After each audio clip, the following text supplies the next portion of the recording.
আগে ভিডিওটা একটু দেখে নিন, তারপর আমি মূল বক্তব্যে আসতেছি। ভিডিওটি ভালো করে একটু নজর দিয়ে দেখুন। যখন 90 মিনিটের পর ওভার টাইমের খেলা চলতেছে, তখন আর্জেন্টিনা যখন বলটা মিস করল, তাদের পা থেকে বলটা ইংল্যান্ড নিয়ে নিল, তখন ইংল্যান্ডের একটা প্লেয়ার আর্জেন্টিনার রক্ষণে দৌড়াচ্ছে, কিন্তু পিছন দিয়ে যে দুইটা প্লেয়ার তারা কেউই তার সঙ্গ দিচ্ছে না, এবং হ্যারি কেইন যিনি মেনলি স্ট্রাইকার তিনি কিনা স্লো হয়ে গিয়েছেন। তার মানে তাদের উদ্দেশ্যই ছিল যে রক্ষণ, তারা এই এক এক গোলে ডিপেন্ড করে এক্সট্রা টাইমে যাওয়ার একটা উদ্দেশ্য ছিল এই ইংল্যান্ডের। এটা ইংল্যান্ডের হারের মূল কারণ। এবার আসি যে মূল বক্তব্যে। থমাস টুকেল ইংল্যান্ডের কোচ, তিনি কালকে যে ব্লান্ডারটা করলেন, এই সুযোগ কি আর পাবেন তিনি? দীর্ঘ 60 বছরের ট্রফি খরা, সবাই চেয়েছিল যে এবার অন্তত ইংল্যান্ড সেই ট্রফি করা কাটাবে, কিন্তু কিসের কি, টমাস টুকেলের একটা ভুলে পুরো ব্লান্ডার হয়ে গেল সবকিছুই। আর্জেন্টিনার মতো দল, যে দল এই পর্যন্ত 19টা গোল করেছে, তার প্রায় 9টা থেকে 10টা গোলই করেছে ওই 70, 80, 90 মিনিটের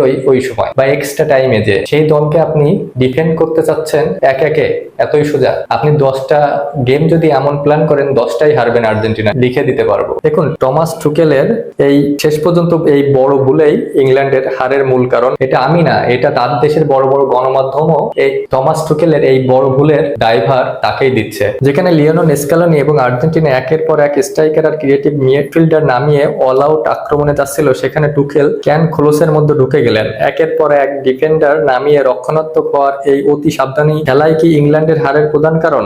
এটাই বলছে সবাই যে এটাই প্রধান কারণ। দেখুন, ম্যাচের সেই টার্নিং পয়েন্টের কথা ভাবুন। আর্জেন্টিনা যখন দেখলো ম্যাচটা তাদের নিয়ন্ত্রণে নেওয়া দরকার, তারা কিন্তু ডিফেন্স ভাঙার জন্য ডিফেন্ডার কমায়নি, বরং মাঝমাঠ ও আক্রমণ ভাগকে আরো ধারালো করেছে। স্ক্যালোনি একের পর এক ফ্রেশ স্ট্রাইকার এবং গতিময় মিডফিল্ড মাঠে নামিয়ে ইংল্যান্ডের ডিফেন্সের উপর চড়াও হচ্ছিলেন। আর্জেন্টিনার উদ্দেশ্য ছিল পরিষ্কার, আমরা গোল হজম করেছি, ঠিক আছে, আমরা ভয়ে পিছপা হব না, বরং আমরা ডোমিনেট করে খেলবো এবং গোল দিয়ে ম্যাচটা জিতব। ঠিক এই জায়গায় থমাস টুকেল করে বসেন এক অদ্ভুত ভুল। আর্জেন্টিনার সেই আক্রমণের জোয়ার দেখে তিনি ভয় পেয়ে গেলেন।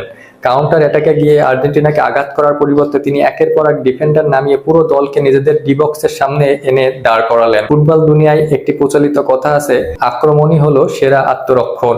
কিন্তু টুকেলের খেলায় সম্পূর্ণ উল্টো পথে। তিনি আর্জেন্টিনার আমন্ত্রণ জানালেন আরো উপরে এসে খেলার জন্য। অতিরিক্ত ডিফেন্ডার নামানোর ফলে ইংল্যান্ডের মাঝমাঠ পুরোপুরি ফাঁকা হয়ে যায়। বল উইন করে যে ফরওয়ার্ডারদের কাছে পাস দেওয়া হবে, সেই লিঙ্কটাই কেটে গিয়েছিল। আমি যেটা ভিডিওতে প্রথমে দেখিয়েছি। ফল যা হবার তাই হলো। আর্জেন্টিনা যখনই দেখলো মাঝমাঠে কোনো বাধা নেই, তারা ক্রমাগত ইংল্যান্ডের বক্সের একের পর এক আক্রমণ চালাতে থাকলো। আর এত বেশি রক্ষণের চাপে যে কোনো বিশ্বসেরা ডিফেন্সই ভুল হওয়া স্বাভাবিক। শেষ পর্যন্ত টুকেল এই অতি আক্রমণাত্মক দেয়ালই ভেঙে আর্জেন্টিনা তাদের কাঙ্ক্ষিত গোলটি আদায় করে নেয়। নকআউট বা হাই ভোল্টেজ ম্যাচে ভাগ্য সবসময় সাহসীদের পক্ষেই থাকে। তাই তো স্কলোনির আর্জেন্টিনা দেখিয়েছিল সাহস, আর থমাস টুকেলের ইংল্যান্ড অতিরিক্ত ভয়ে কোণঠাসা হয়ে পড়েছিল। আপনার কাছে কি মনে হয়, থমাস টুকেল যদি অতিরিক্ত রক্ষণাত্মক না হয়ে মাঝমাঠটা মজবুত করতো এবং তিনি যে পরিবর্তনগুলো করেছিলেন সেগুলো মাঝমাঠকে শক্ত করতো, তাহলে এই হারটা এড়াতে পারতো কিনা অবশ্যই কমেন্টে জানাবেন।